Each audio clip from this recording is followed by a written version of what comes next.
तो दोस्तों आपका स्वागत है हमारे YouTube के चैनल निंजा टेलर में। जैसे कि हम सभी ने पिछले एपिसोड में देखा था कि जो हमारे एमसी होता है सैनिन और डुगुजन के पास चला जाता है, जहाँ पर वो बोलता है कि मुझको एक अपना खुद का फैक्शन खोलना है। ये सुनने के बाद तो जो सैनिन होती है वो हमारे एमसी को बहुत सारी बातें बताती है और बोलती है कि सबसे आसान यही होगा कि हम दूसरे किसी और के फैक्शन पर कब्जा कर लें।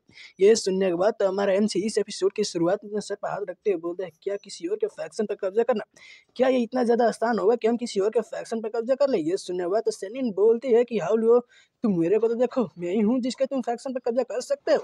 ये सुनने के बाद तो हमारे एमसी बोले, तुम्हारे कहने का मतलब ये है कि मैं तुम्हारे सुवांग वन पवेलियन पर कब्जा कर लूँ, क्या तुम ये मुझे देना चाहती हो। और अपने सीनियर सिस्टर की ऐसी बात सुनने के बाद तो डुगुजन भी घबराते हुए बोलते हैं कि सीनियर सिस्टर आखिर आप क्या बोल रही है, आप हमारे पवेलियन को ऐसे कैसे किसी और को दे सकती हैं। ये सुनने के बाद उसकी सीनियर सिस्टर बोलते हैं कि तुम यही पर रुको और तुम मेरे साथ चलो। हाउलू को अपने साथ ले जाने लगती है और बोलते हैं ठीक है, हम लोग यहाँ पर आएगा। इस जगह के बारे में बताया जाता है कि ये यूवी टावर एकदम टॉप वाला हिस्सा है, रूफ टॉप का हिस्सा है, जहाँ पर बोलती है कि हम लोग यहाँ पर आ चुके। इतना करने के बाद वो एक गेट को खोल देती है और बोलती है कि यहाँ पर बहुत सारे बुक का कलेक्शन रखा गया है। ये हमारे जो स्वांगवान पवेलियन है उसका बहुत सारे बुक इसमें रखी गई है। इसमें बहुत सारे टॉप टियर के जो सेक्ट भी होंगे, इस चीज़ से कंपेयर नहीं कर सकते क्योंकि ये बहुत सारी टेक्निक भी रखी गई। ये सुनने के बाद तो हमारे एमसी एक टेक्निक उठाकर पढ़ने लगता है और बोलता है कि वाह, ये जो टेक्निक है वो तो ग्रेट 6 सेक्ट के अंदर से आती है, लेकिन आखिर ये तुमको कैसे मिल गई। ये सुनने के बाद तो सैनिन बोलती है कि मैंने बहुत सारे बच्चों को अडॉप्ट किया जो मार्शल आर्ट में बहुत ज़्यादा टैलेंटेड थे और मैंने उन सभी को ट्रेन किया। मैंने उन सभी को बहुत सारे सेक्टरों के अंदर भेज दिया जहाँ से वे सभी लोग ये जितने भी ट्रेजर हैं और ये जितने भी टेक्निक है उन सभी को कॉपी करके मुझे दे देते थे। ये बहुत ज़्यादा प्रॉब्लम वाली बात नहीं है। ये सुनने के बाद तो हमारा एमसी बोले, ओ आखिर तुम ये ऐसा काम क्यों करती थी और आखिर ये सच में तुम मुझे देना चाहती हो, इस बारे में तुम्हारा क्या ख्याल है। ये सुनने के बाद सैनिन बोलती है कि नेचुरली जो हमारा जो पवेलियन है उसका स्ट्रेंथ बहुत ज़्यादा कम हो चुका है और मैं तुम पर इन्वेस्टमेंट करना चाहती हूँ। ये सुनने के बाद तो हमारा एमसी बोलता है ठीक है, लेकिन मैं तुम पर कम्प्लीटली ट्रस्ट नहीं कर रहा हूँ। क्या तुम मुझे कोऑपरेट करने के बाद मुझ पर दोबारा से हमला तो नहीं कर सकती हो जैसे तुमने पिछली बार किया था। लेकिन एक बात तो याद रखना, अगर मैं जो तुम्हारी ये पवेलियन है उसको लूँगा तो मैं उसका सुप्रीम अथॉरिटी को रखूँगा और तुम सभी को मेरा ऑर्डर को फॉलो करना पड़ेगा, तुम्हें और डुगुस जैन को भी। ये सुनने के बाद तो वो भी बोलती है ठीक है। उसके बाद जो हमारा एमसी बोलता है कि जो तुम्हारा पवेलियन है वो मेरे फैक्शन के अंदर आएगा और इसलिए जो तुम्हारा पवेलियन है मैं उसका आज से एक नया नाम रखूंगा। ये सुनने के बाद तो बोलते हैं ठीक है, बताओ आखिर तुम क्या नाम रखने वाले हो। ये सुनकर हमारा जो एमसी होता है वो बोलता है कि ये जो वर्ल्ड है इसमें पूरी तरह से इंजस्टिस भरा हुआ है, मैं वही हूँ जो इस जितने भी इंजस्टिस है उससे फाइट करने वाला हूँ और इस वर्ल्ड में फेयरनेस को लाऊंगा और जो राइटियसनेस है इस वर्ल्ड में राइटियसनेस को भी मैं लाऊंगा और आज से ये जो फैक्शन है इसको कहा जाएगा वाई अलायंस। उसके कुछ समय बाद के सीन को दिखाया जाता है जहाँ पर कोई बोलता है कि सर शिवलोंग, ये जो सिटी का रिसोर्स है बहुत ज़्यादा कमज़ोर है और यहाँ पर बहुत सारे पुअर रिसोर्स है, इसलिए ये बहुत ज़्यादा अजीब होगा कि हम यहाँ पर कोई डेवलपमेंट करें, इसलिए हमें कई और प्लेस को जाकर ढूंढना होगा जहाँ पर हम डेवलपमेंट कर सकते हैं। तभी जो सैनिन होती है वो हमारे एमसी को एक टोकन देते हुए बोलते हैं कि ये हमारा कॉन्टैक्ट टोकन है, अगर तुम्हें कभी भी हमारे किसी भी ब्रांच से कॉन्टैक्ट करना होगा तो तुम हमें इससे बात कर सकते हो। और जो तुम्हारी यूवी टावर है वो भी ईस्टर्न रीजन में मौजूद है, वहाँ पर तुम्हारे बहुत सारे ब्रांच भी मिल सकते हैं। ये सुनने के बाद तो हमारा एमसी बोलता है ठीक है, मैं इस चीज़ को रख लेता हूँ। बाय द वे मैं तुम्हें अपना रियल नाम बताना चाहता हूँ, मेरा रियल नेम हाउ लू नहीं लू हाउ है। ये सुनने के बाद तो वो सभी लोग भी बहुत ज़्यादा चौंक जाते हैं। डुगुजन चौंकते हुए बोलते हैं क्या तुम्हारा रियल नेम लू हाउ है और क्या तुम लू फैमिली से बिलोंग करते हो जो कि ईस्टर्न रीजन में रहती है।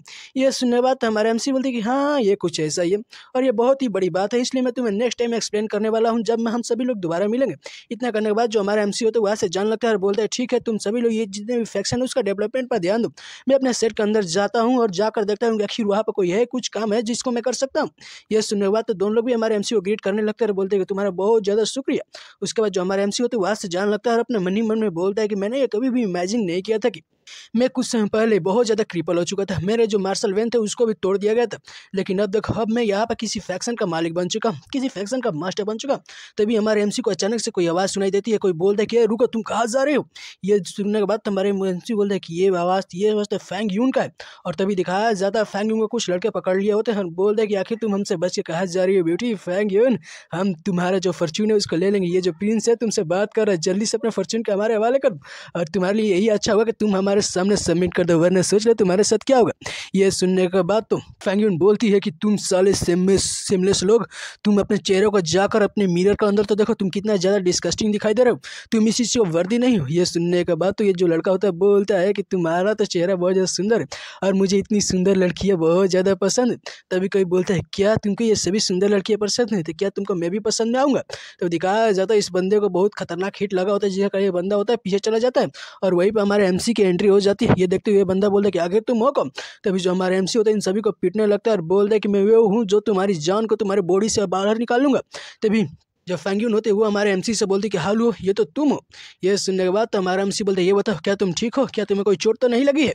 तभी अचानक से हमारे एमसी और ये फैंग्यून को सभी लोग चारों तरफ से घेर लेते हैं और बोलते हैं कि अब सभी लोग हम इन सभी को मिल कर मारेंगे। जाओ, ये बच्चा ये नहीं जानता है कि हम किस फैमिली से बिलोंग करते हैं और तुम्हारे अंदर बहुत ज़्यादा हिम्मत होगी कि तुम हमारे बिजनेस के अंदर हमें प्रॉब्लम करने की कोशिश कर रहे हो, तब तुम मरने के लिए तैयार हो जाओ। ये सुनने के बाद तो हमारे एमसी बोलते हैं देखो यहाँ पर तो बहुत ही अजीब सी बात है कि यहाँ पर सिर्फ दो third stage of saint martial ring cultivator और तुम खुद को प्रिंस बोलते हो। क्या तुम सेंट मार्शल एम्पायर्स हो? ऐसा लग रहा है कि तुम्हारे पीछे थोड़ा बहुत पावरफुल बैकिंग है, लेकिन तुम इतना ज़्यादा मत सोचो क्योंकि तुम सभी का जो स्ट्रेंथ है बहुत ज़्यादा कमज़ोर है। ये देखते हुए ये जो फैंग्यून होती है वो हमारे एमसी से बोलते हैं लेकिन यार तुम्हारा जो भी स्ट्रेंथ तो कमज़ोर है, तुम तभी सिर्फ वांजी रील पर हो, वो भी फर्स्ट स्टेज पर। यह सुनने के बाद तो हमारा एमसी बोलते हैं देखो यार मैं इन सभी को आसानी से हरा सकता हूँ, तुम्हें मेरी चिंता करने की कोई जरूरत नहीं। तभी ये जो प्रिंस होता है चिल्लाते हुए बोलता है कि ये हमें बहुत ज़्यादा अंडर एस्टिमेट कर, इसलिए जाओ इन सभी को खत्म कर दो। इतने सुनने की देर ही थी कि उसके सभी बंदे हमारे एमसी और फैंग्यून पर अटैक करने के लिए चले जाते हैं। ये देखने के बाद तो फैंग्यून बहुत ज़्यादा घबरा जाती है, बोलती है कि ये बहुत सभी चीज़ें खत्म हो गई, तुमको मुझे बचाने के लिए नहीं आना चाहिए था। ये सुनने के बाद हमारे एमसी बोलते ओह क्या ऐसा? इतने करने के बाद जो हमारा एमसी अपना फ्लेम बस्ट अटैक से उन सभी पर अटैक करके उन सभी को खत्म कर देता है। ये देखने के बाद तो प्रिंस भी घबरा जाता है और अपने मन ही मन में बोलते कि ये कैसे पॉसिबल हो सकता है? मेरे पास इतने वांजी रिम के गार्ड थे लेकिन वो भी एक ही अटैक में मारे गए, ये कैसे पॉसिबल है? तभी दिखाया जाता है फैंग्यून को जो कि अपने मन ही मन में इन सभी अटैक को देखते हुए बोलती है कि इसने सिर्फ एक ही अटैक में इन सभी को मार दिया, क्या ये तो बहुत ज़्यादा पावरफुल हो चुका है। तभी हमारे एमसी को दिखाया जाता है जो कि अपने हाथों में फ्लेम को इकट्ठा करते हुए बोलता है कि अबे यार अब तुम लोग की एक्सप्रेशन ऐसा क्यों हो रहा है? आखिर तुम सभी के साथ गलत किया हुआ है? क्या तुम चाहते हो कि मैं तुम्हें आकर जान से मार दूं? ये सुनने के बाद तो प्रिंस घबराते हुए बोले कि तुम मुझसे दूर हो, तुम नहीं जानते हो कि मैं जाट डायनेस्टी का प्रिंस हूँ। तुम्हारे अंदर इतनी हिम्मत है कि तुम मुझे टच भी कर पाऊँ, तुम्हारा जो जाट डायनेस्टी हो तुम्हें जाने नहीं देगी। ये सुनने के बाद तो हमारा एमसी बोल दे कि तुम बहुत ज़्यादा शोर कर हो। इतना करने के बाद हमारा एमसी उस पर अटैक करके उसको भी मार देता है। ये देखते हुए जो फैंग्यून होती है वो हमारे एमसी से बोलती है लेकिन ये तुमने क्या किया? ये जो जितने भी लोग थे वो जाट डायनेस्टी से थे लेकिन वो सभी लोग मुझे चेस कर रहे थे। ये सुनने बाद तो हमारे एमसी बोलते ये बताओ आखिर वो तुम्हें चेस क्यों कर रहे थे? ये सुनकर वो बोलती है कि ये एक लंबी स्टोरी है, चलो हम कहीं और चल के बात करते हैं।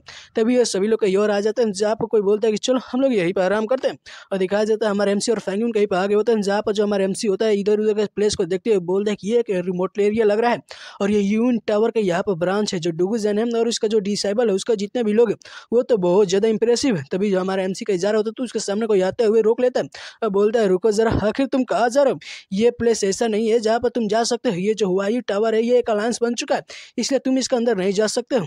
ये सुनकर तो हमारा एमसी अपने मन ही मन में बोलता है कि क्या ये तो हवाई अलायंस इतनी जल्दी चेंज हो गई, मुझे नहीं पता था कि ये साइनिन और ये लोग इतने जल्दी मूव करेंगे। तभी दिखाया जाता है हमारे एमसी को जो कि हंसते हुए बोलते कि यंग लेडी मैं कोई स्ट्रेंजर नहीं हूँ, मैं तुम्हारा जो हवाई अलायंस है उसका लीडर हूँ।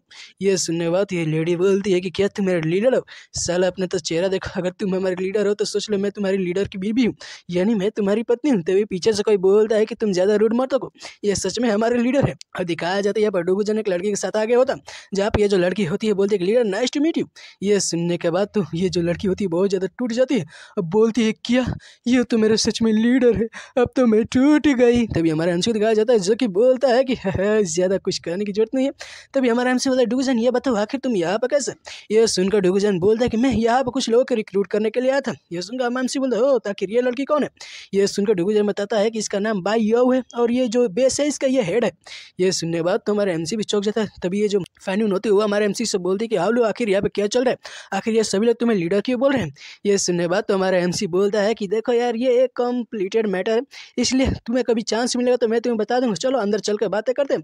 और दिखाया जाता है वो लड़की के जो कि पीछे बैठ गई होती है और टूट गई होती है और बातें कर रही होती है तो मैं तो टूट गई, मैंने अपने लीडर को ऑफेंड कर दिया, अब मेरे साथ क्या होगा? तभी दिखाया जाता है एमसी को जो कि अंदर आ गया होता है और बातें बोल रहा होता है कि हाँ तो तुम बीस्ट फायर फॉरेस्ट के अंदर आई थी जहाँ पर रूमर है कि वहाँ पर मार्शल गोट क्यूआई का जो भी ट्रेजर वो रखा गया है। ये सुनने के बाद तो बोलते कि हाँ ये सच है। तभी हमारे एमसी बोलते हैं क्या ये रियल ट्रेजर है वहाँ पर? ये सुनकर वो बोलते हैं कि नहीं मुझे ये श्योर नहीं है कि वहाँ पर है या नहीं है, अभी तक तो मैं बीस्ट फॉरेस्ट के अंदर जा भी नहीं पाई थी, तभी भी मुझे डाजियर के लोगों ने घेर लिया था। यह सुनकर हमारा एमसी बोलता है कि ऐसा लग रहा है कि कुछ ना कुछ तो अजीब है, यहाँ पर बहुत सारी पार्टीज आई हैं ट्रेजर हंट के लिए और जो हमारे हवाई अलायंस है वो भी अभी बहुत ज़्यादा नया है, इसलिए हमें बाहर ही रख कर खड़ा होकर देखना चाहिए कि आखिर आगे क्या होता है। तभी ये जो लड़की होती है हमारे एमसी से बोलती है कि क्या लीडर हमें कोई एक्शन नहीं लेना चाहिए? जो हमारा जियान जुआन सेक्ट है वो भी इस चीज़ में जा रहा है, वो भी यहाँ पर बहुत सारे लोगों को भेजा है ताकि वो ट्रेजर रन कर सके। ये सुनने बाद तो हमारे MC बोले क्या ऐसा है जो हमारा जियान जुआन सेक्ट है वो भी जा रहा है, जान दो हमें बस उन सभी को प्रोटेक्ट करना है क्योंकि वो मेरा ही सेक्ट है। तभी वो जो लड़की बोलती है कि लेकिन जो लास्ट टाइम आपने बहुत सारे जुआन जुआन सेक्ट के लोगों को ऑफेंड कर दिया था, इसलिए मुझे लगता है कि वहाँ पर बहुत ज़्यादा खतरा है। ये सुनकर हमारे MC बोलते क्या खतरा है, तो ये बोलती कि वहाँ पर गुचेन भी जा रहा है। ये सुनने बाद तो हमारे MC बोले क्या मेरा भाई गुचेन भी जा रहा है उस टीम में, लेकिन लेकिन तो ये हो सकता है कि गुचेन तो बहुत ज़्यादा डेंजर में हो सकता है। ये सुनकर वो बोलती है कि हाँ मुझे लगता है कि वो बहुत ज़्यादा डेंजर में हो सकता है, इसलिए हमें बहुत जल्दी से उसे किसी को बचाने के लिए तो भेज देना चाहिए। ये सुनकर हमारा MC बोला ठीक है मैं जाकर गुचेन को बचाता हूँ, तुम लोग यही रहो। ये सुनने बाद बोलती ठीक है मुझे समझ में आ गया। तभी वो जो लड़की होती है हमारे MC को रोकते हुए बोलती है बाय द वे लीडर, मेरे पास कुछ कल्टीवेशन मैनुअल है जिसका नाम है होंग क्यूम्यू सील, ये आप गुचेन को दे दीजिएगा। ये सुनने बाद तो हमारा MC बोलता है क्या गुचेन को दे दीजिएगा। ये सुनकर वो बोलते हैं कि जो यंग मास्टर गुचेन है उनका ये इनहेरिटेड है वांग होंग क्यूम्यू सील, और चलिए ये इसे प्रैक्टिस करने के बाद जो उनका स्ट्रेंथ है बहुत ज़्यादा इन्हेंस हो जाएगी। ये सुनने बाद तो हमारा MC बोलते लेकिन तुमको कैसे पता इस सील के बारे में, आखिर तुम इन सभी चीज़ों के बारे में कैसे जानती हो। ये सुनकर डुगुजन हमारा MC से बोल रहा है कि तुम्हें ज़्यादा चिंता करने की कोई जरूरत नहीं, ये जो बाई याऊ है ये सीक्रेटली काम करती है टेम्पल किलर के लिए, और नेचुरली है कि वो गुचन के बारे में इन्वेस्टिगेशन की होगी पहले, इसलिए उसको ये बारे में पता है। ये तभी वो जो लड़की होती है वो हमारे MC को ग्रीट करते हुए बोलती है कि मैं टेम्पल किलर में हूँ, इसलिए जो हमारा मैथड है वो एक्स्ट्राऑर्डिनरी होता है, इसलिए जो लीडर मैं भी आपको फ्यूचर में सर्व करूँगी अपने स्किल के साथ। ये सुनकर तो हमारे MC बोलते ओह क्या ऐसा है, मुझे नहीं पता था कि जो हमारा पवेलियन है उसके कुछ लोग टेम्पल किलर के अंदर भी होंगे। ये सुनकर तो डोगोचन भी हंसते हुए बोल रहे क्या तुम मुझे अंडर एस्टिमेट कर रहे थे, लेकिन हमें अंडर एस्टिमेट करने की कोई जरूरत नहीं है। वो जो लड़की होती है वो हमारे MC से बोलती है कि बाय द वे आप मेरे एक भी और बात को ध्यान रखिएगा। ये सुनने बाद हमारे MC बोलते आखिर कौन सा बात का ध्यान रखूंगा। तो वो लड़की बोलती है कि वहाँ पर आपको ब्लड थर्स्टी किंग मिलेगा बीस्ट फोर्ट के अंदर, अगर वो अवेकन हो गया है तो आपको उसको कैप्चर करके जरूर लाना होगा। ये सुनने बाद हमारे MC बोलते ठीक है मैं तुम्हारी बातों का ध्यान रखूंगा। तभी उनको बीस्ट फॉरेस्ट के सीन को दिखाया जाता है, कोई हंसते हुए बोले हाँ देखो यार जुआन जियान सेट के कुछ लोग मुझे मिल गए, जाओ इन सभी को कैप्चर करो, यहाँ पर तो गुचेन भी है गुचेन को भी कैप्चर करो। और दिखाया जाता है पान को बहुत सारे लोग मारे होते हैं, और दिखाया जाता है हमारे गुचेन को भी जो कि इधर उधर लोगों से लड़ाई कर रहा था। अब बोल रहा है कि तुम साले इतने सारे सेक्टर वाले मिलकर किचन सेक्ट बांसाई सेक्टर इतने सारे सेक्टर को मिलकर मुझ पर अटैक करो, क्या तुम सभी को शर्म नहीं आ रही है। तो दिखाया जाता है उसके पास आकर पान वही पीटता है, और इसको देखते हुए हमारा गुचेन भी बहुत ज़्यादा डर जाता है। तभी सभी लोग हंसते हुए बोलते हैं कि जाओ इस बंदे को कैप्चर करो, ये खुद को ज़्यादा पावरफुल समझ रहा है ना, तो देखो जो हमारे को टास्क मिला था इसको कैप्चर करने वाला वो हमारा टास्क यहाँ पर कंप्लीट हो जाएगा, और हमारा मेन गोल भी तो यही है। तभी ये देखते हुए जो गुचन होता है अपना मन ही मन में बोलते हैं कि ऐसा लग रहा है कि जो मेरा स्टैंड है बहुत ज़्यादा कमज़ोर है, मैं तो हाउ लोगों के आसपास भी नहीं हूँ, मुझे डर है कि अब मैं यहाँ पर मारा जाऊँगा। तभी उन सभी के बीच में एक बहुत ही बड़ा धमाका देखने को मिलता है, जिसका ये जो बंदा होता है पीछे आ जाता है, बोलते कि आखिर कौन है जो हमारे प्लान को खराब करने की कोशिश करे, क्या तुम जिंदा नहीं चाहते हो, क्या तुम अपने जो समय से भर चुके हो, क्या तुम अभी मरोगे। तभी दिखाया जाता है वहाँ पर डुगुजन आते हुए बोले कि सॉरी भाई मैं तुम लोगों को प्लान को खराब कर दिया, लेकिन क्या करूँ यार मैं प्लान खराब करने के लिए ही तो जन्मा हूँ, लेकिन ये मेरी मिस्टेक नहीं है, वो है जो तुम्हें मारना चाहता हूँ, जरा पीछे तो देखो। तभी दिखाया जाता है पीछे हमारे MC को जो कि उनको ऊपर खड़ा होता है और उनको ऊपर से अटैक करते हुए अपने golden dragon 9 turn transformation technique के सेकंड स्टाइल का यूज़ करता है, जिसका एक बहुत ही खतरनाक ड्रैगन की रोर उन सभी पे पड़ती है, और वहाँ पर बहुत सारी जो जमीन होती है वो भी फट जाती है, और हमारा जो MC होता है वो भी नीचे आ जाता है। और गुचन की तरफ देखते हुए बोलते हैं गुचन क्या तुम ठीक हो भाई। ये सुनने बाद तो गुचन बोलता है हाँ भाई मैं ठीक हूँ। तभी हमारे MC को दिखाया जाता है जो उन सभी के पास आते हैं बोलते हैं कि ठीक है अब हमारे जो जुआन जुआन सेट के बस इतनी ही टीम बची हुई है। ये सुनने बाद तो गुचन बोलते कि हाँ भाई मैं ठीक हूँ और इतनी ही टीम बची हुई है। तभी जो हमारा MC बोला ठीक है ये जो प्लेस है बहुत ज़्यादा डेंजरस है, इसलिए तुम सभी लोग यूवी टावर में चले जाओ। ये सुनने के बाद तो पैन बोलता है कि सीनियर ब्रदर का बहुत ज़्यादा शुक्रिया कि आपने हमारी जान बचा दी। तभी वो बोलता है कि लेकिन सीनियर ब्रदर आप मेरी बात का थोड़ा जवाब तो दीजिए कि आप यूवी टावर के बारे में जानते हो तो बहुत ही अच्छा प्लेस है और वो बहुत ज़्यादा एक्सपेंसिव है, मुझे नहीं लगता कि मैं उस चीज़ को अफोर्ड कर पाऊंगा। ये सुनने बाद तो हमारे MC बोला तुम्हें चिंता करने की वजह वो मेरा प्लेस है, तुम जाओ वहाँ पर बस मेरे नाम को ले लेना, तुमको अंदर ले लिया जाएगा। ये सुनने के बाद वो बोलते हैं क्या इतनी ज़्यादा हाई प्लेस हुआ आपकी, आप तो बहुत ज़्यादा जनरस है। उसके बाद जब पैन वही होता है वो वहाँ से जाने लगता है अपने सभी साथियों को लेकर, बोला कि चलो चल कर हम लोग यूवी टावर के अंदर एंजॉय करते हैं। तो दिखाया जाता है डुगू जैन का जो कि हमारे MC से बोले ठीक है अब ये सभी लोग तो चले गए, अब हमें ऐसा लगता है कि अब हमें ट्रेजर हंटिंग पर जाना चाहिए। ये सुनने बाद तो MC बोले ठीक है हम ट्रेजर हंटिंग में चलते हैं। और दिखाया जाता है गुचन उन लोगों के साथ नहीं गया होता, तभी जो गुचन होता है वो हम MC से बोले कि मैं भी तुम लोगों के साथ ट्रेजर हंटिंग पर जाना चाहता हूँ। ये सुनने बाद तो हमारा MC बोलता है ठीक है तुम चल सकते हो। तभी गुचन बोलता है कि हाँ लो मैं खुद को ट्रेनिंग करने के बाद बहुत ज़्यादा स्ट्रॉन्ग बनाना चाहता हूँ ताकि मैं तुम्हारे साथ खड़ा हो सकूँ। ये सुनने बाद हमारा MC बोलते हैं हाँ मुझे पता है कि तुम मेरे साथ खड़ा हो पाओगे, लेकिन बाय द वे मैं तुम्हारे लिए एक मैनुअल का लाया हूँ। इतना करने के बाद जो हमारा MC होता है उसको वो मैनुअल दे देता है उसके कुछ समय बाद के सीन को दिखाया जाता है जहाँ पर कुछ लोग बीस्ट से फाइट कर रहे होते हैं और ये बीस्ट कोई और नहीं है ब्लड थर्स्टी किंग होता है। जहाँ पर कुछ लोग फाइट करते हुए बोलते हैं कि ये जो ब्लड थर्स्टी किंग का स्ट्रेंथ है बहुत ज़्यादा पावरफुल, ये लगभग 7th लेवल ऑफ फेरोसिस बीस्ट के बराबर है, इससे जो फाइट करना इतना ज़्यादा आसान नहीं होगा। तभी एक जो बंदा होता है एक आदमी की ओर इशारा करते हुए बोलते हैं कि मिंग हाउ, क्या तुम वहीं पर बैठना चाहते हो? क्या तुम हमारी मदद नहीं करोगे? जल्दी से वो हमारी मदद करने के लिए आओ। ये सुने बात ये मिंग हाउ बोलता है कि तुम चले लो, मैं इन चीज़ों में इंटरेस्टेड नहीं हूँ। जाओ तुम ये ब्लड थर्स्टी किंग को खुद से ही हैंडल कर लो, जाओ खुद से लड़ो। और इस आदमी के बारे में बताया जाता है कि मिंग फैमिली का एक डिसेबल है जो कि 2nd लेवल ऑफ अर्थ लीन पर। तो दिखाया जाता है ये सुनने के बाद ये बंदा बहुत ज़्यादा गुस्सा हो जाता है, बोले तुम बास्टर, तुम अपने समय को बस इसी तरह से वेस्ट करते रहो। चलो हम ये जो ब्लड थर्स्टी किंग ऑलमोस्ट अपने लिमिट पर आ चुका है, इसलिए हम इस पर दोबारा से अटैक करेंगे। और दिखाया जाता है वहीं पर हमारा जो एमसी होता है और ये डुगुजन है उसका दोस्त यहीं पर बैठ कर झाड़ियों के अंदर से सभी फाइट का लुफ्त उठा रहे होते हैं। जहाँ पर डुगुजन हमारे एमसी से बोलता है कि ये जो ब्लड थर्स्टी किंग ऐसा लग रहा है बहुत जल्दी खत्म होने वाला है। ये सुनकर जो हमारे एमसी बोलते हैं रुको यार, हम बस यहाँ पर आराम करेंगे और जब भी सही समय आएगा तो हम उसका फ़ायदा उठा लेंगे। जब 2 बिलियन लड़ाई करती होती है तो तीसरा बंदर आकर वहाँ का फ़ायदा उठा ही लेता है और हम वही बंदर है। तो दिखाया जाता है इस बंदे को जो कि हंसते हुए बोलता है कि ऐसा लग रहा है कि मेरे आसपास कोई ना है, चलो इन लोगों को फाइट करने दो, उसके बाद मैं इन सभी से वो जो पीस्ट होगा उसको छीन लूँगा। अब देखते हैं अब कितना मजा आता है। तभी दिखाया जाता है डुगुजन को जो कि हमारे एमसी से बोलते हैं कि ऑलराइट बॉस, आप हमारे बॉस नहीं इसलिए हम आपकी बातों को सुनेंगे। तभी दिखाया जाता है ये सभी लोग मिलकर वो बीस्ट को बहुत ज़्यादा घायल कर देते हैं, जिसके कारण वहाँ पे एक बड़ा धमाका होता है और बीस्ट वहीं पर मारा जाता है। ये देखने के बाद तो ये बंदा खुश होते बोलता है कि हाँ फाइनली हमने ब्लड थर्स्टी किंग को मार दिया। तभी दिखाया जाता है वहीं पर ये जो मिंग होता है आ जाता है। अब बोलता है तुम लोगों ने बहुत ही अच्छा काम किया, यहाँ पर तो हज़ारों साल पुराना speed medicine blood thirsty king को मारने के बाद ये जो रिवॉर्ड है वो मैं ही लेने वाला हूँ। ये देखते हुए ये बंदा घबरा जाता है, बोलता है कि मिंग हाउ, क्या तुम हमारे एडवांटेज लेना चाहते हो? क्या तुम हमसे पंगा लोगे? ये सुनने के बाद ये बोलते कि हाँ लूंगा, आखिर क्या प्रॉब्लम है, आखिर तुम मुझसे कर ही क्या लोगे? ये सुनकर ये बंदा बहुत ज़्यादा गुस्सा जाता है। तभी इसके साथी आके इसको पकड़ते बोला कि तुम शांत हो जाओ, हम इससे ऐसे ही नहीं लड़ सकते, ये हमसे बहुत ज़्यादा पावरफुल है। तभी वो लोग वहाँ से जाते हुए मिंग को बहुत ज़्यादा गालियाँ दे रहे होते हैं और बोल रहे होते हैं कि तुम हमारे फैमिली से इतना ज़्यादा पंगा ले रहे हो तो सोच लो ये जितने भी मृत्यु है इन सभी को हम भविष्य में जरूर सेटल करेंगे। ये सुनने बात ये बोल रहे ठीक है कर लेना, मुझे तुमसे कौन सा डर है। और मन ही मन में बोलता है कि 1000 साल स्पीड मेडिसिन है, इसके मदद से मेरा जो ब्रेक थ्रू है वो बोटल नेक पर रुका हुआ है वो भी मैं ब्रेक थ्रू कर न्यू लेवल पर चला जाऊंगा। तभी अचानक से वहाँ पर कोई आता है और उस मेडिसिन को उठाकर भागने लगता है। ये देखने के बाद ये मिंग गुस्से में बोलता है कि ओ छोटे चोर, तुम्हारे अंदर इतनी ज़्यादा हिम्मत है कि तुम मिंग हाउ के किसी भी सामान को चुरा सको, क्या तुम मरना चाहते हो? और दिखाया जाता है ये हमारा गुचन होता है जो कि बोलता है कि नहीं नहीं नहीं नहीं नहीं नहीं, ये इस बंदे के पास तो गोस्ट शैडो स्टेप है, मैं तो इससे बच भी नहीं पाऊंगा। तभी उन सभी के बीच में डुगुजेन भी आ जाता है और वो एक स्वॉर्ड अटैक करता है, लेकिन ये जो बंदा होता है अपने अटैक से डुगुजेन को बहुत पीछे भेज देता है। ये देखने के बाद तो डुगुजेन भी बहुत ज़्यादा घायल हो जाता है। ये देखो तो गुचन बोलता है क्या सीनियर ब्रदर आप ठीक है? तभी दिखाया जाता है ये जो बंदा होता है बोलता है कि तुम साले छोटे चोर, तुम मुझसे किसी चीज़ को चुराना चाहते थे ना, तुम्हारे अंदर तो बहुत ज़्यादा गट्स है।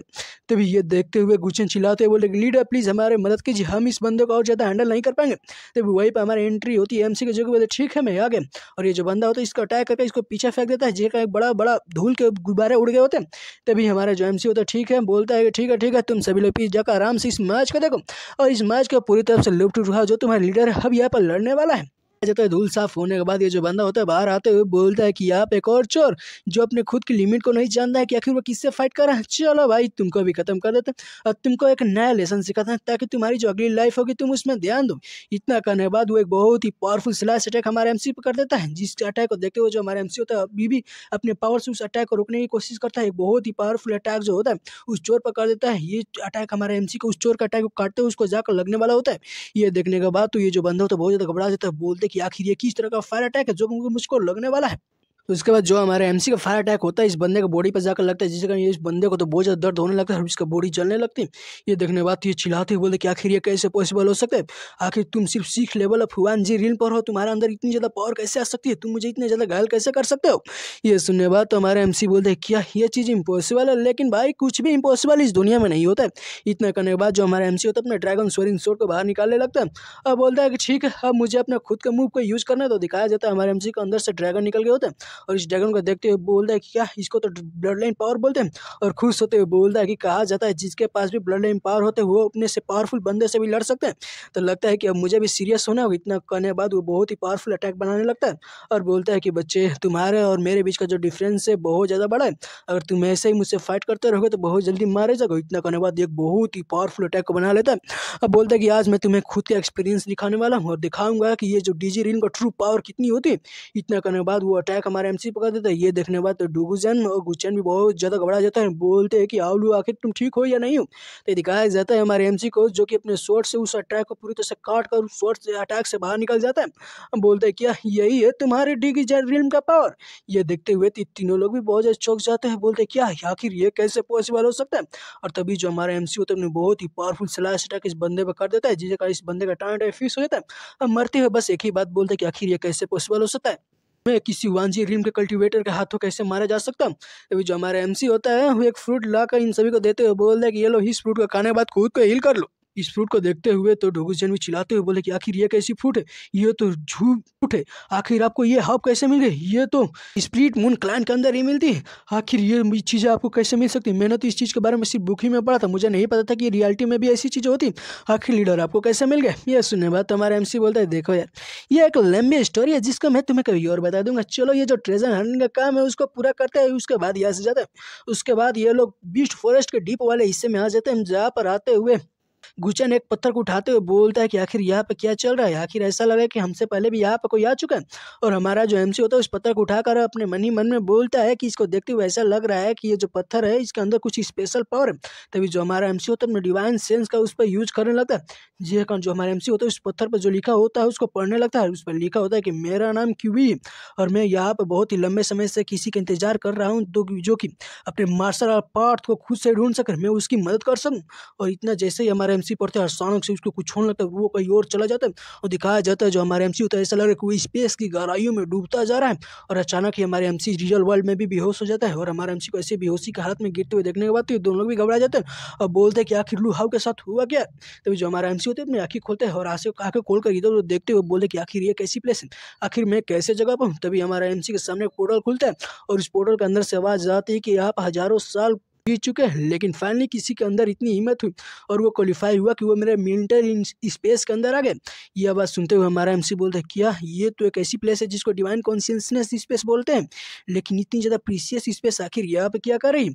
तभी हमारा एमसी बोलता है क्या ये वही हो सकता है, क्या आप ही ये जो बीस्ट फॉरेस्ट का जो ट्रेजर है उसके ओनर है। तभी दिखाया जाता है हमारे एमसी के सामने आ जाता है मार्शल गोल्ड कीवी और मार्शल गोल्ड कीवी बोलते हैं कि हाँ मैं वही हूँ, तुम तो बहुत ज़्यादा चालाक हो बच्चे। तो उसके बाद जो मार्शल गोल्ड होता है वो हमारे एमसी से बोलते हैं कि क्या ये जो माउंटेन अपने सामने देख रहा हूँ ना, जहाँ पर मेरी टॉम्ब है, हाँ वहाँ का जो स्पेस है उसको जो मेरा सोल का बस कॉन्शियसनेस का एक फ्रेगमेंट बचा हुआ था उसी ने इस चीज़ को बनाया है। और बाय द वे तुम तो अपनी स्पिरिचुअल पावर का भी यूज कर सकते हो। ये तो बहुत था। और वो बताता है कि तुम हमसे आने से पहले यहाँ पे एक बच्चा आया था जिसका नाम जे माउंटियान था और उसको कुछ नहीं मिला, इसलिए उसने गुस्से में जो मेरा टॉम्ब है वो उसको पूरी तरह से डिस्ट्रॉय कर दिया। ये सुनने बाद तो हमारे एमसी बोलते हैं क्या जो माउंटियान क्या ये क्राउन प्रिंस है जिया डायनेस्टी का, आखिर वो यहाँ पर क्या कर रहा है, यहाँ पर फॉरेन फोर्सेज यहाँ पर आखिर कर क्या रही है। तभी वो जो मार्शल गॉड होते हैं वो हमारे एमसी के पास आते हैं, बोलते हैं कि बच्चे अगर तुमको मेरे ट्रेजर चाहिए तो तुम इस बारे में सोचो कि आखिर तुम मेरे ट्रेजर को हासिल कैसे करोगे। इतना करने के बाद वो हमारे एमसी के सर के पास अपने हाथ को लाते हुए बोलते कि जो मेरा मार्शल ट्रेजर है मैं तुमको पास करने वाला हूँ, लेकिन ये तुम पर होता है कि तुम मेरा जो भी पावर है उसका संभाल पाओगे या नहीं पाओगे। अगर तुम मेरी लेगेसी को संभाल नहीं पाओगे तो तुम बहुत ही जल्दी एक्सप्लोड होकर ख़त्म हो जाओगे। और तभी हमारे एमसी के दिमाग में बहुत सारी नॉलेज जाने लगती है। जगह जो हमारा एमसी होता है उसको बहुत ज़्यादा दर्द होने लगता है। अचानक से हमारे एमसी को कुछ विजन दिखाई देने लगते हैं जहाँ पर कोई बोलता है कि जुएर क्योंकि तुम उठ जाओ, जुएर जुएर तुम उठ जाओ। और तभी हमारा एमसी के सामने एक लड़की बोलती है कि तुम्हें रोने की जरूरत नहीं है, तुम ये रिस्पेक्ट नहीं करते थे, तुम ठीक हो। तभी वहाँ पर हमारे एमसी का मास्टर को दिखाया जाता है जो कि बोलते हैं बच्चे लास्ट टाइम है जब मैंने तुमको प्रोटेक्ट किया। और तभी वहाँ पर गुचन को दिखाया जाता है जो कि बोलता है कि सीनियर ब्रदर चलिए अगले लाइफ में आपसे मिलते हैं।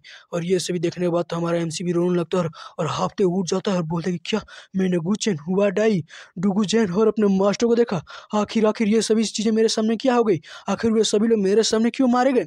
ये सुनने के बाद तो ये जो मार्शल गॉड होते हुए हमारे एमसी से बोलते कि तुमने यहाँ पर फ्यूचर को देखा, जो तुम्हें डिवाइड ड्रैगन का ब्लड लेने इसकी वजह से तुमने फ्यूचर का देखा और अभी तुमने मार्शल पाथ को भी एक्टिवेट कर लिया। इसलिए अगर तुम ऐसे ही रास्कली एक्ट करते रहोगे और ऐसे एरोगेंट बनते रहोगे तो तुम्हारे जो भी देखा वो सभी चीज़ सच हो जाएंगी और तुम्हारे चाहने वाले और तुम सभी लोग मौत की गहराइयों में गिर जाओगे, वहाँ से कोई भी बचकर नहीं आएगा।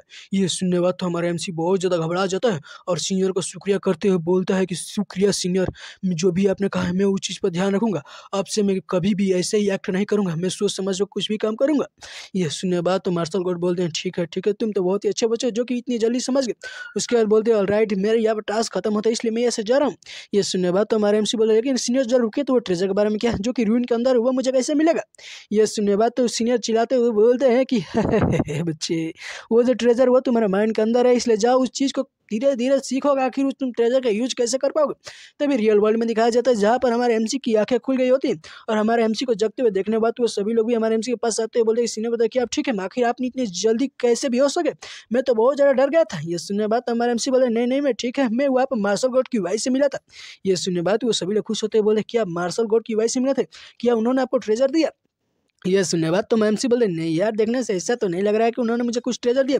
तभी जो हमारे एमसी होता है अचानक से उसके बॉडी से एनर्जी निकलने लगती है। ये देखने के बाद तो हमारे एमसी बोलते रुको जरा, मैं तो यहाँ पर ब्रेक थ्रू कर रहा हूँ। और हमारे एमसी बताया जाता है कि वो परफेक्ट पोजीशन पर 9 लेवल अप 1G रील पर, और हमारा जो एमसी होता है वहाँ से ब्रेक थ्रू कर जाता है। और ये देखते हुए डूगूजन हमारे एमसी के पास आते हुए बोलते हैं कि देखो यार, तुम मुझसे मजाक नहीं कर सकते, देखो तुम्हारी चीज चोरी है, यहाँ पे पकड़ी है, जल्दी से बताओ ना। ये सुनने बाद तो हमारे एमसी क्या सच में मैंने तो अपनी जो कल्टीवेशन इतनी जल्दी ब्रेक थ्रू कर ली, अब मुझे यहाँ पर कुछ चीज़ तो अजीब लग रही है, लेकिन क्या है मुझे पता नहीं चल रहा है। तभी वहीं पर ये जो प्रिंस होता है यहाँ जाता है, बोलते हैं कि बच्चे जल्दी से वो ट्रेजर हुए मेरे हवाले कर दूँ।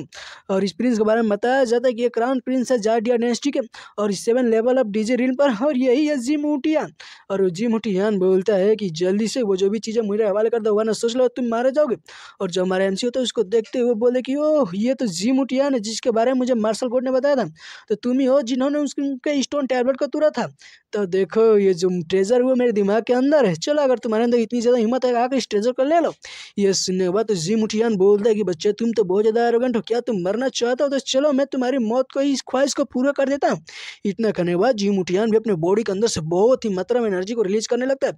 इस एनर्जी को देखते हुए तो जो जुमू होता है चिल्लाते हुए बोलते हैं कि तू वन एम्परर स्वॉर्ड लीडर, ये जो पर्सन है वो 7 लीड ऑफ डीजी रील पर, और इसके पास सुप्रीम ह्यूमन एम्परर स्वॉर्ड भी है, मुझे डर है कि आप इससे नहीं लड़ पाएंगे। ये सुनने बाद तो हमारे एमसी बोले क्या इसके पास सुप्रीम क्वालिटी का स्वॉर्ड भी है। तब दिखाया जाता है ये जो बंदा होता है प्रिंस होता है, इसके पीछे एक बहुत ही पावरफुल फिगर आ गए होते हैं, और ये चिल्लाते हुए बोलते हैं कि तुम छोटे चोर, चलो जल्दी से दिखाओ कि जो मेरा ह्यूमन एम्पर का स्वॉर्ड का पावर कितना ज़्यादा है।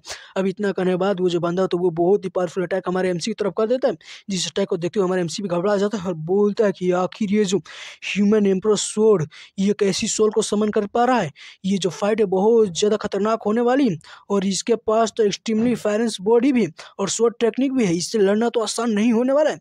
और तभी हमारे एमसी के दिमाग में एक आवाज़ गूंजती है, कोई हंसते हुए बोल रहा है कि ये तो सिर्फ एक इम्परर ह्यूमन स्वॉर्ड है, क्या तुमको इससे डरने लग रहा है।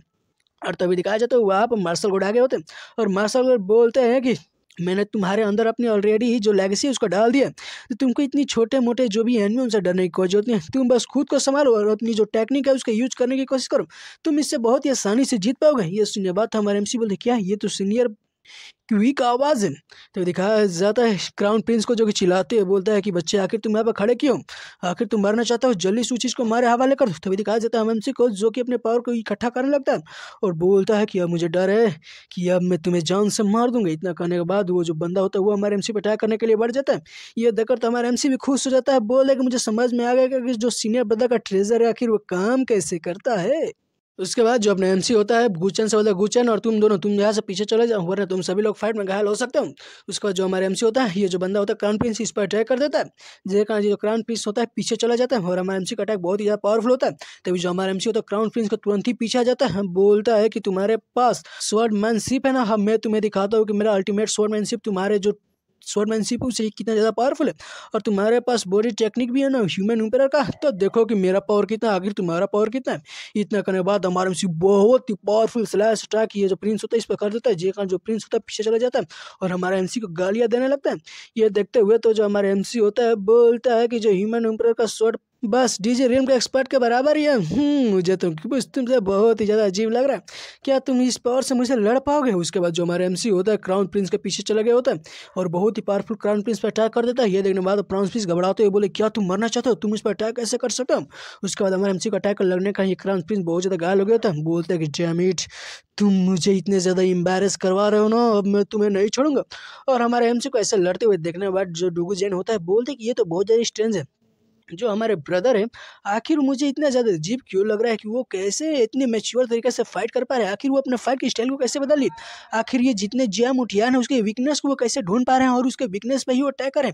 आखिर उन्होंने अपने जो फाइटिंग स्टाइल है वो कैसे चेंज कर लिए। तो दिखाया जाता है एमएमसी को, जो कि जी मुठियान पर दोबारा से अटैक करके उसको दोबारा से पीछे की तरफ पुश कर देता है। ये देखने के बाद तो झुमुटियान अपने मन ही मन बोलता है कि आखिर ये क्या हुआ। ये जो बंदा है वांजी रिन पर है और मैं इतने ज़्यादा पावरफुल हूँ, तब पर भी मैं इस पर अटैक नहीं कर पा रहा हूँ। ये मुझ पर इतनी जल्दी जल्दी अटैक क्यों कर पा रहा है। तो दिखाया जाता है जो हमारे एमसी को, जो कि अपने मन ही मन में बोलता है कि मैं ये बंदा है, ये जो अटैक करने वाला है मैं उसको पहले ही देख पा रहा हूँ। अब मुझे पता चल जा रहा है कि आगे ये कौन सा अटैक करने वाला है। ये जो लगता है ये जो सीनियर का ट्रेजर है, इसी बारे में हमको भविष्य को दिखाता है कि आखिर ये जो बंदा है कौन सा अटैक करेगा। और मैं उसके जो भी वीकनेस है उस पर अटैक करके उसको पूरी तरह से खत्म कर दे रहा हूँ। और ये जो मेरे ब्लड लाइन है, ये बैटल के दौरान जो मेरे ब्लड लाइन है पूरी तरह से बॉयल हो रही है। और ऐसा लग रहा है कि जो मेरा वांजी रील में मैं उस पर भी जाने वाला हूँ। मैं उसके जो एज है उस पर पहुँच चुका हूँ। अब ऐसा लग रहा है कि मैं ब्रेक थ्रू करने वाला हूँ। उसके बाद जो हमारा एमसी होता है अचानक ही वहाँ पर ब्रेक थ्रू कर वांजी रील के फर्स्ट लेवल पर चला गया होता है। और हमारा एमसी को ऐसे वांजी रील पर ब्रेक थ्रू करते हुए देखने के बाद तो प्रिंस बहुत ज़्यादा घबरा जाता है। बोले क्या है ये तो बैटल के दौरान ही ब्रेक थ्रू कर लिए। तभी हमारा एमसी बोलते कि हाँ मैंने तो ब्रेक थ्रू कर लिया। और अपने मन ही मन में बोल रहा कि और मेरा जो कल्टीवेशन ही नहीं बढ़ी, यहाँ तक कि जो मेरा गोल्डन ड्रैगन 9 ट्रांसफॉर्मेशन टेक्निक है वो भी 4th दिन पे पहुंच चुके हैं। वो उसका भी 4th जो फॉर्म है वो भी अनलॉक हो चुका है। तो जो हमारा एमसी होता है पावरफुल रोड अटैक इस बंदे पर कर देता है, जिसे कहीं जो बंदा होता है सर को पकड़ लेता है। बोलता है कि नहीं मुझे बहुत ज़्यादा दर्द हो रहा है, मुझे ऐसा लग रहा है कि जो मेरा सर है पूरी तरह से एक्सप्लोड होने वाला है।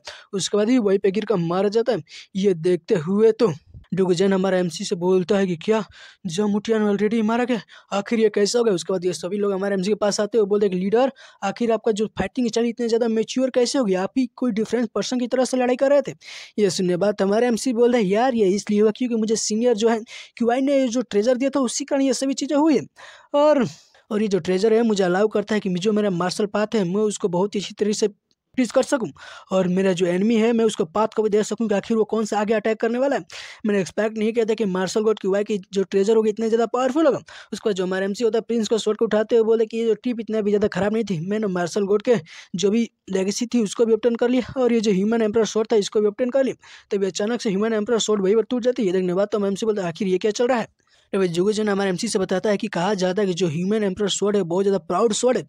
अगर जो उसका मालिक होगा और वो खत्म हो जाएगा फाइट को तो ये जो ह्यूमन एम्परर स्वॉर्ड है खुद को पूरी तरह से तबाह कर देती है। मैंने ये नहीं सोचा था कि ये जो रूमर इतना ज़्यादा सही होगा। ये सुनने बाद तो हमारे एमसी बोलते हैं यार बहुत ज़्यादा दुख की बात है कि ये जो ह्यूमन एम्परर स्वॉर्ड था इसने इतने ज़्यादा कमजोर यूजलेस आदमी को अपना मास्टर के तौर पर चुना था। अगर इसने मुझे चुना होता तो मेरे लिए बहुत अच्छा होता। उसके बाद जो हमारे एमसी तो स्वॉर्ड का फेंकते हुए बोला ठीक है भूल जाओ इसके बारे में, अब हम लोग अपने घर पर चलते हैं। ये सुनने बाद तो सभी लोग बोलते हैं ठीक है ठीक है। उसके बाद ये लोग यूवी पवेलियन के अंदर आ गए होते जहाँ पर कोई बोलता है कि सीनियर ब्रदर हाउ आप आ गए, आपका तो बहुत ज़्यादा वेलकम है। तब दिखाया जाता है हमारे एमसी के सामने पानी भी आ गया होता जहाँ पर बोलते कि भाई ये देखो इस टोकन के पास जानते हो, ये जो टोकन है इसको है जो आपका अलायंस है उसी का ये टोकन है और मुझे यहाँ पर डिसेबल बनने के तौर पर दिया गया है। मैं आपके अलायंस को भी ज्वाइन कर लिया हूँ।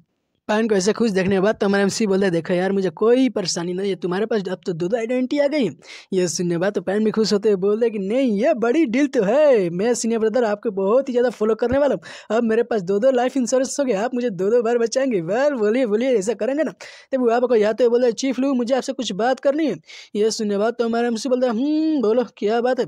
ये सुनकर वो लड़की बोले चीफ लू क्या आपको यनरान याद है। ये सुनने के बाद तो हमारे एमसी बोलते हाँ मुझे याद है, बताओ आखिर हुआ क्या। यह सुनकर वो बोलती है कि जो यनरान है वो ई क्लैन से आती है जो कि नॉर्दर्न टेरिटरी में पड़ती है। क्या आपने इसके बारे में कभी सुना है। ये सुनने बाद तो मैंने बोलते हाँ मुझे पता है जो ई क्लैन है बहुत बड़ा क्लैन है, वो नॉर्दर्न टेरिटरी के अंदर पड़ता है। और वे जितने भी लोग हैं वो बहुत बर्ड लाइन को पोजेस करते हैं और जो उनका फिजिक होता है वो भी बहुत ज़्यादा पावरफुल होता है, वो बहुत अच्छी तरह से कल्टीवेशन कर पाते हैं। ये सुनने बाद ये लड़की हमारे एमसी से बोलती है कि हाँ उन लोगों फैमिली का जो ब्लड लाइन है बहुत ज़्यादा पावरफुल, जिसकी मदद से उन लोग वॉइड पावर को तो इनहेरिट करते हैं लेकिन उस ये जो पावर है इसके बैकलैश से वो मारे भी जाते हैं। ये सुनने बाद तो हमारे एमसी भी चौंकते हुए बोलते क्या मरना, ये तो बहुत ज़्यादा सीरियस है क्या जानरान भी। ये सुनने बाद ये लड़की बोलती कि हाँ वो भी, लेकिन जो उनका एक एंसेस्टर थे जिनका नाम ही जेटियान था, उन्होंने एक टेक्निक बनाई थी जिसका नाम great void six martial art technique थी। और वो इस टेक्निक की मदद से इन सभी चीज़ों को ट्रीट कर सकते थे लेकिन अनफॉर्चुनेटली वो भी मारे जा चुके हैं। और वो बताती है कि जो उनका कॉन्शियसनेस है वो मार्शल सील वैली के अंदर पूरी तरह से कैद हो चुकी है। और उसके बाद वहाँ पर ये भी जितने भी ई क्लैन के लोग थे वो ब्लैक लाइस की वजह से मारे गए, क्योंकि ये जो टेक्निक थी इनको कभी मिल ही नहीं पाई। ये सुनने के बाद तो हमारे एमसी बोलते हैं क्या ये सभी लोग मारे गए, और ई क्लैन के अंदर आखिर ऐसे क्या रखा है, वो जो टेक्निक है उसको पाने के लिए वो कभी भी नहीं गए, आखिर वो टेक्निक वो लोग हासिल क्यों नहीं कर पा रहे हैं। ये सुनने के बाद तो वहाँ पे यंडन आते हुए बोलती है कि हाँ ये आप तो बातें सही बोल रहे हैं, जो हमारे एंसेस्टर थे वो बिलीव करते थे डेथ के ऊपर, और इसलिए उन्होंने अपनी खुद की इटर्नल लाइफ को बढ़ाने के लिए वहीं पर रुकने का फैसला कर लिया है। और बता दें कि जो उनका कॉन्शियसनेस है वो बॉडी के अंदर किसी तरह से कैद हो चुका है, और वो इस तरह से है कि किसी की जब भी और वो ज़्यादा समय तक वहाँ पर रहेंगे तो जो उनका सोल है पूरी तरह से ख़त्म हो जाएगा, ये मरने से ज़्यादा कुछ भी नहीं। ये सुनने के बाद तो हमारा एमसी भी घबरा जाता है, तभी ये बोल दी कि मेरे लिए, लेकिन मैं नहीं चाहती हूँ कि मेरे साथ कुछ भी ऐसा हो, और मेरा फैमिली इसी तरह से ख़त्म हो चुका है। मैं वो जो जितने भी एकर्स है उसका कीवर्ड ढूंढना चाहती हूँ, प्लीज़ ये जो ब्लैक क्लास है मैं उससे बचना चाहती हूँ और अपने फैमिली को भी बचाना चाहती हूँ। अगर ये ऐसा ही चलता रहा तो हमारी पूरी फैमिली ख़त्म हो जाएगी। अब मुझे क्या करना चाहिए? चीफलू, मैंने सुना कि आपने ये जो मार्शल गॉड का इनहेरिटेंस है उसको भी ऑब्टेन कर लिया है, तो क्या क्या आप मेरी मदद करेंगे? क्या आप मुझे एंसेस्टर का जो ग्रेट वॉइड आर्ट है उसको भी ऑब्टेन करने में मदद करेंगे? प्लीज़ मेरी मदद कीजिए, प्लीज़ जो मेरे क्लैन है पूरे क्लैन को बचा लीजिए। ये सुनने के बाद तो हमारा एमसी बोलता है कि टेक्सास में कहा गया है कि ये जो ग्रेट वॉइड टेक्निक है बहुत ज़्यादा पावरफुल टेक्निक है, और मेरे लिए भी अच्छा होगा कि मैं इस टेक्निक को हासिल कर लूँ। चलो अब चल के ये जो एंसेस्टर है उससे मिलते हैं। उसके बाद जो हमारे एमसी होते हैं इमरान को उठाते हैं, बोले ठीक है मैं तुम्हें प्रॉमिस करता हूँ कि मैं तुम्हारे साथ चलूँगा और देखूंगा कि आखिर वहाँ पर होता क्या है। ये सुनने बात इमरान खुश होती है, हमारे एमसी को गले लगा लेती है, बोलती कि सच में चीफ अब तो बहुत ही ज़्यादा काइंड है। तभी हमको दिखाया जाता है इमोर्टल सीलिंग वैली के सीन को, जहाँ के इंटरेस्ट पर हमारे एमसी आगे होता है, जहाँ पर जो इमरान होती है वो हमारे एमसी से बोलती है कि चीफ लू आगे देखिए यही पर जो हमारे एंशियंस का एंसेस्टर का कॉन्शियसनेस है सील है। ये सुनने बाद हमारे एमसी भी आगे देखते हुए बोलता है कि कहा जाता है कि जो इंग क्लैन के एंसेस्टर थे वो बहुत ही टॉप क्लास के एक्सपर्ट थे, ये 7 नाइट के बराबर तो थे ही। ये लगता है कि जो मिशन इतना भी ज़्यादा सिंपल नहीं होने वाला है। तभी हमारे एमसी आगे जाते हुए बोले ठीक है एनीवे चलो हम लोग चल कर देखते हैं कि आखिर अंदर क्या है। ये सुनने बाद इमरान भी हमारे एमसी के साथ आने लगती, और हमको 1 घंटे बाद किसी को दिखाया जाता है जहाँ पे इमरान बहुत ज़्यादा थके होते हैं। वो बोलती कि मैं तो बहुत ज़्यादा थक चुकी हूँ, मुझे ऐसा लग रहा है कि अब मैं लंबे समय तक ऐसे ही नहीं चल पाऊंगी, मुझे बहुत ही अजीब सी फीलिंग आ रही।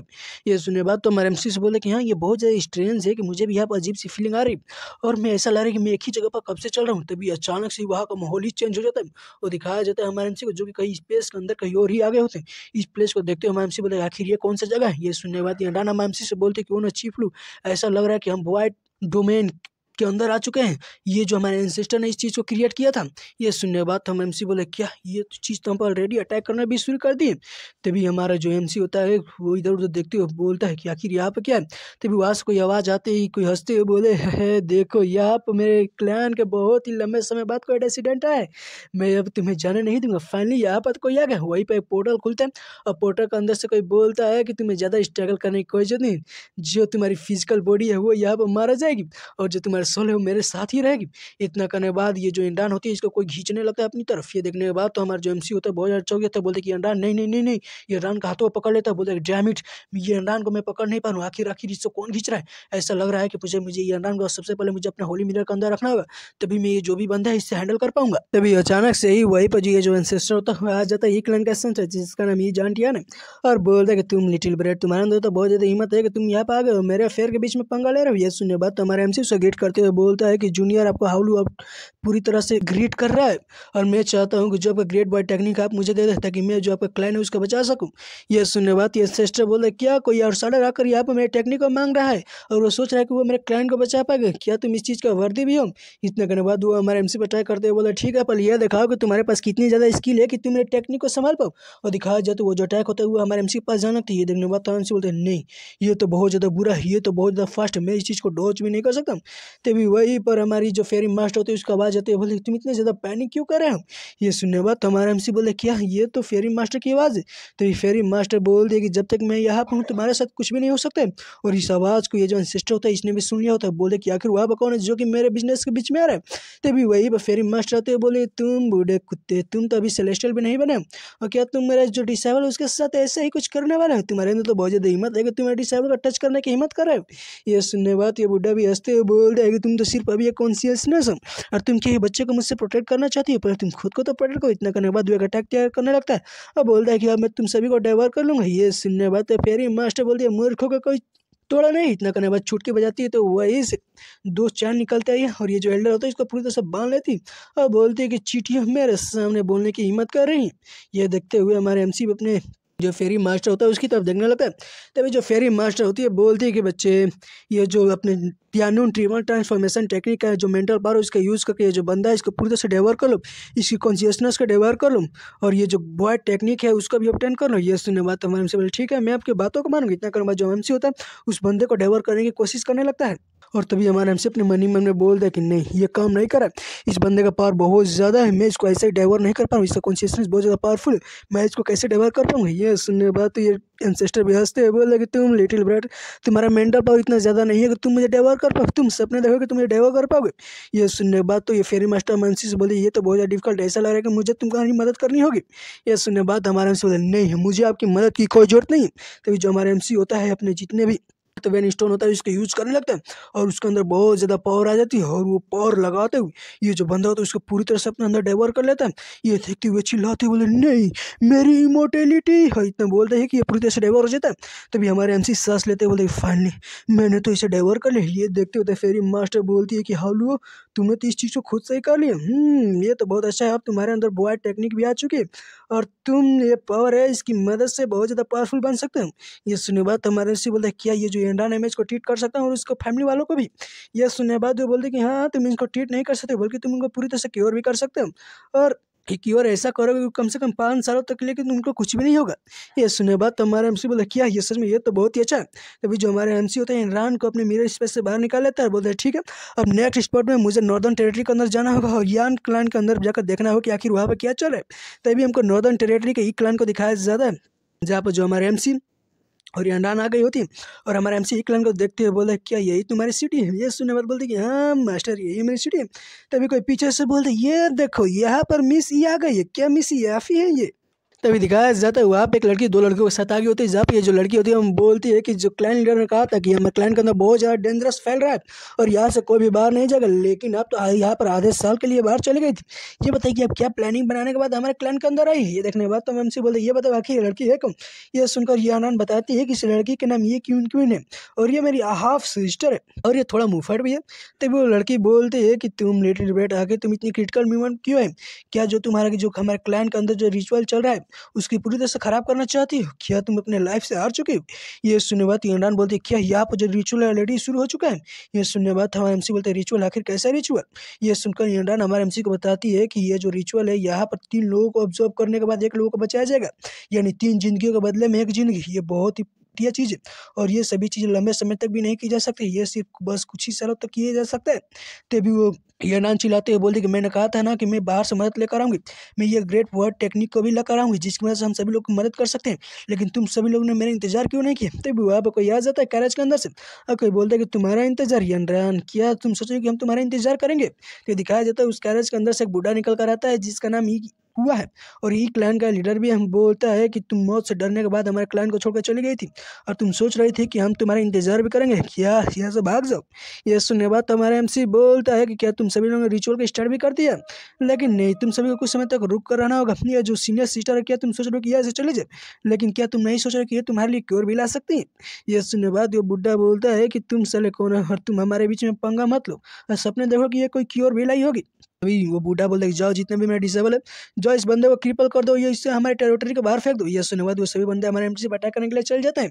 ये देखने के बाद हमारे एमसी बोलते हैं ये बहुत ही ज़्यादा कमजोर लोग हैं, ये मुझ पर अटैक नहीं कर पाएंगे। इतना करने के बाद हमारे एमसी एक बस अटैक करता है और ये सभी लोग गिर कर इधर उधर पड़ जाते हैं। ये देखने के बाद तो बूढ़ा चिल्लाते हैं बोलते बच्चे तुम्हारे अंदर तो बहुत ज़्यादा हिम्मत है कि तुम हमारे ई क्लैन के टेरिटरी के अंदर आकर ऐसे एक्ट कर रहे हो।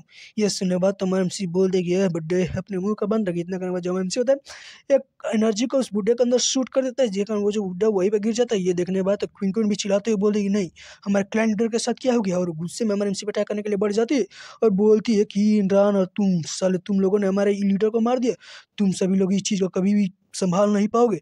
और इस लड़की के बारे में बताया जाता है कि it level of secret martial game पर है अभी अचानक से इस लड़की को कुछ महसूस होता है और इसके सर पर एक हाथ आकर पड़ता है और लड़की इधर देखती है कि उसके लीडर खड़े हो गए होते हैं। हाँ, बोल दे कि सभी लोग यहीं पर रुक जाओ। और ये अपने लीडर को ऐसे खड़े होते हुए देखते हुए वो सभी लोग चौंकते हुए बोले कि हमारे लीडर मारे नहीं गए। ये तो ऐसा लगे कि पूरी तरह से हील हो चुके हैं। तभी जो लीडर होता है ना घुसने पाते हुए हमारे एमसी के सामने आ जाता है और बोलते कि आपका बहुत ज़्यादा शुक्रिया, आपने जो मेरे बॉय ब्रेक क्लैश था उसको पूरी तरह से ठीक कर दिया। मैं ये जो जितने भी चीज़ें मैं इसे कभी भी नहीं भूलूंगा। ये सुनने बाद क्विंकिन बोलते हैं क्या ये ठीक हो गया? एल्डर हुआ आपकी क्या करें कि जो आपका बैक क्लैश से पूरी तरह से क्योर हो चुका है। उसके बाद ये जो लीडर होता है वो हमारे एमसी से बोलते हैं कि मास्टर ये बताए कि आपके पास ये हमारे क्लाइंट का वाइट पावर कैसे आ गया। ये सुनने बाद तो हमारे एमसी बोलता है देखो यार मैंने तुम सभी की जान को बचा लिया इसलिए तुम मुझसे और ज़्यादा क्वेश्चन मत पूछो और बोलो और बताओ क्या कर रहे हो। तभी वो जो एल्डर होता है वो सभी लोगों से बोलता है कि जाओ जल्दी से यहाँ पर हमारे चेयर लाओ ताकि हम अपने मालिक को यहाँ से लेकर जा सके। इतना करने के बाद दिखाया जाता है वो सभी लोग वहाँ पर चेयर लाते हैं और चेयर नहीं दोस्तों ये एक डोली की तरह होता है जहाँ पर हमको एमसी को आराम से बैठा दिया जाता है हो गया होता है। और जो हमारा एमसी होता है वहाँ पर एक राजा महाराजा की तरफ बैठ कर जा रहा होता है। ये देखने के बाद तो क्यों बोलती है कि आखिर एक आउटसाइडर हमारे साथ ऐसा कैसे कर सकते हैं, हम आउटसाइडर की इतना ज़्यादा अहमियत कैसे दे सकते हैं। उसके बाद दोस्तों हमको 5 दिनों बाद के सीन को दिखाया जाता है जहाँ पर जो हमारे एमसी होता है वहाँ से जा रहा होता है। बोलता है कि मैंने तुम सभी को हील कर दिया इसलिए मैं अब यहाँ से जा रहा हूँ। ये सुनने के बाद जो क्लाइंट लीडर होता है वो हमारे एमसी से बोलता है कि मास्टर रुकिए ना जरा, आपने जो हमारे काइंडनेस दिखाई है हमको उसको तो रिपे करने दीजिए। इतना करने के बाद वो क्विंकिन को बुलाता है। ये सुनने के बाद तो क्विंकिन भी वहाँ आ जाती है, उसके साथ एक डॉग भी आया होता है। उसके बाद वो जो लीडर होता है उस डॉग को हमारे एमसी को दे देता है। ये देखने के बाद तो हमारे एमसी बोलता है लेकिन आप इस डॉग को मुझे क्यों दे रहे हैं। ये सुनने के बाद तो ये जो लीडर होता है बोलता है कि यार तुम इस डॉग को इतना ज़्यादा अंडर एस्टिमेट मत करो, ये एक सेलेस्टियल डॉग क्लैन का रेसिडेंट है। ये सुनने के बाद तो हमारा एमसी बोलता है क्या सेलेस्टियल डॉग क्लैन। और हमारा एमसी बताता है कि ये जो एंशिएंट डिवाइन बीस्ट होते हैं उनका जो पावर होता है बहुत ज़्यादा होता है और ये सेलेस्टियल डॉग का बात करें तो वो तो मून को भी अंदर स्वेलिंग कर सकता है। ये देखने के बाद तो हमारा एमसी बहुत ज़्यादा खुश हो जाता है। तभी ये जो यून होती है वो हमारे एमसी से बोलते हैं कि लीडर हाँ बताइए अब हमें क्या करना चाहिए। ये जो बीस्ट है इसका कम से कम अभी तक तो इंस्टेंस इसका 6th ऑर्डर फेरोसिस बीस्ट के बराबर होगा लेकिन अभी तक ये ज़्यादा मैच्योर भी नहीं हुआ है। ये सुनने बाद तो हमारे एमसी बोलता है कि हाँ इस बीस्ट का बात करें तो ये हमारे मार्शल आर्टिस्ट के लगभग में कम से कम प्रोफाउंड एक्सट्रीम ड्रीम के बराबर तो होगा। और हमारा एमसी बोलता है कि अगर मैं इस बीस्ट को इसी तरह से राइज करता रहूँ तो ये एक बहुत ही पावरफुल बीस्ट बन जाएगा जो कि मुझे भविष्य में बहुत ज़्यादा मदद करने वाला है। ये देखने के बाद तो ये जो एल्डर होता है बोलता है कि ठीक है और मैं आपको यही नहीं देना चाहता हूँ, मैं आपके लिए अर्थ वेन स्टोन भी लाया हूँ, मैं आपके लिए प्रिपेयर करवा दिया हूँ जिसको आप ले सकते हैं। ये देखने के बाद तो हम एमसी और भी ज़्यादा खुश हो जाता है और क्विंकिन को बहुत ज़्यादा गुस्सा हो जाता है कि आखिर इतना ज़्यादा प्रीशियस चीज़ें इससे क्यों दिया जा रहा है। साला ये तो अभी बस आउटसाइडर, इसको हम अर्थ वेन स्टोन दे रहे हैं, वहाँ पर अपने सेलेस्टियल बीस्ट को भी इसको दे दिए।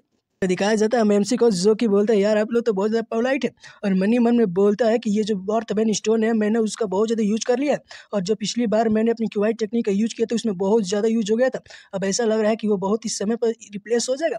तभी हमको 3 दिनों बाद का सीन को दिखाया जाता है जहाँ पर जो हमारे एमसी होता है यू टावर के पास आ गया होता है, जहाँ पर जो हम एमसी बोलता है कि लीडर आप आ गए। ये सुनने बाद तब एमसी बोलता है कि हाँ भाई हम लोग आ गए। और तभी दिखाया जाता है यून और ये जो लड़की होती है ये दोनों बात करने लगती है और हमारी जो यून होती है बोलती है कि सिस्टर भाई आप बहुत ही ज़्यादा अच्छी, आपने हमारी जो मदद कर दी इसके लिए आपका बहुत बहुत शुक्रिया और अपने जो लीडर को हमको मदद करने के लिए भेजा इसके लिए भी आपका शुक्रिया।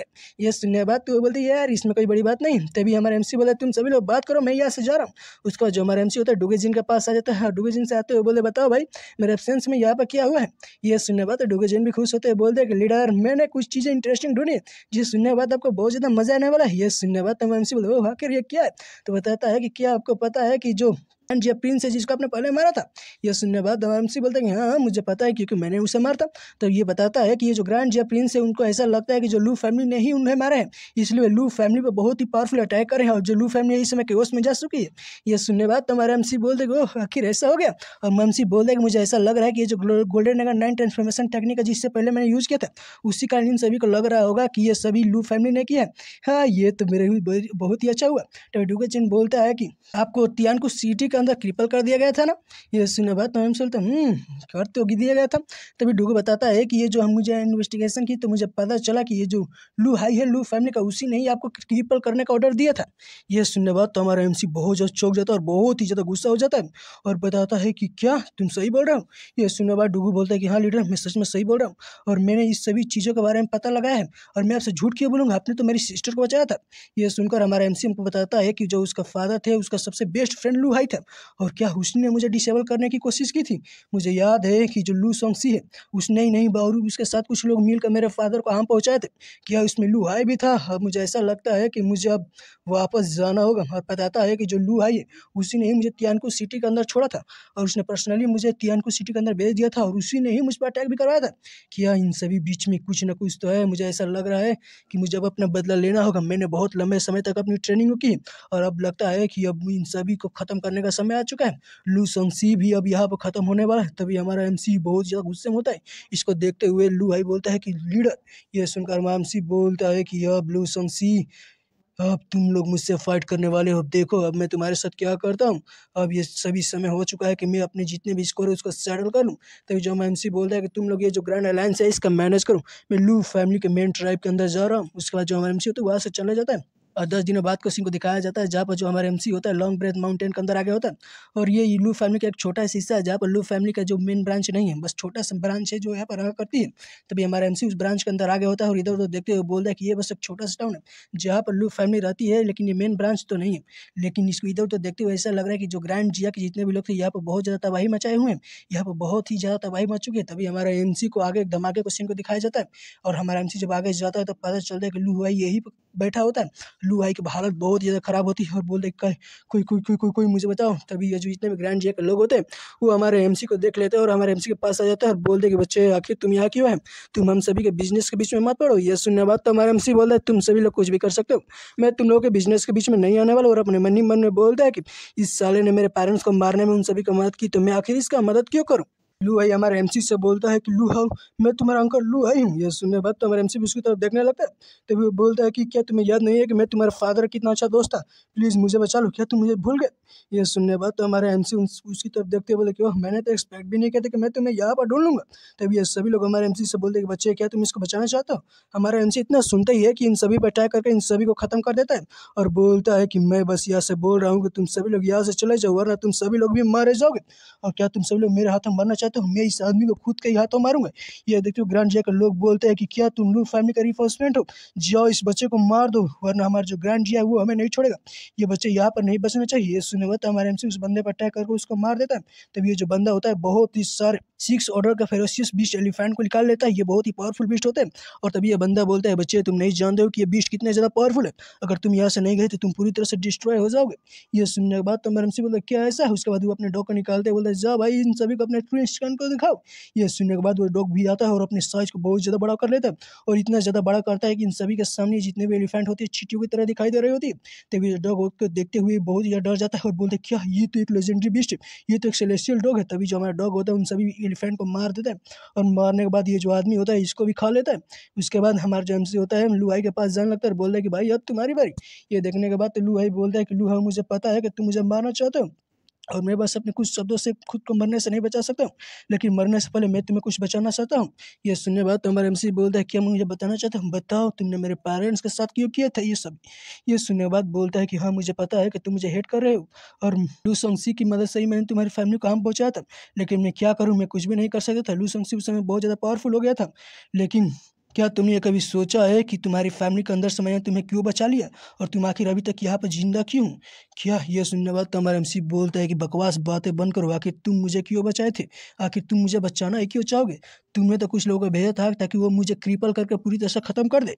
ये सुनने के बाद तो लू भाई बोल दे कि हाँ ये मैंने ही प्लान किया था और मैंने इसलिए किया था ताकि मैं तुम्हें लू सोंगसी से बचा सकूँ।